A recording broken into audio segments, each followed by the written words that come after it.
How beautiful to think in poetry. I stare at the ceiling, daydreaming in stanzas instead of daydreaming about your lips.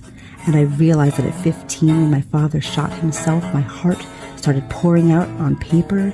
My mom sent me for psych evaluations. I would read my poems out loud, and they would say, "She's adjusting well." And well, maybe I was for a time.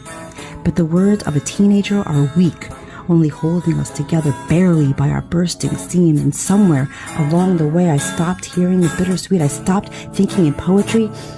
I blamed the drugs. I partied too much and numbed too much. And then childbirth. I was too happy and too tired, and my brain wasn't creative anymore. And then I was too old. And fast forward 40 years old, and I find myself staring at the ceiling, daydreaming in stanzas again as my daughter plays in the hallway. And I remember how I used to want to write a book about my life, and in my head, it always started with my father's death. Addiction, the climax, linear. I'd end with becoming a mother, but I've just started becoming. I find myself daydreaming in stanzas and realize my story starts with healing. 3 months after I met you, I tattooed an unalum on my arm, the Buddhist symbol for a person's journey through life. According to Google, it's a visual metaphor for working through human entanglements on the path to spiritual fulfillment. Maybe I knew something then. "It's for you," I said, like I knew then you were my journey.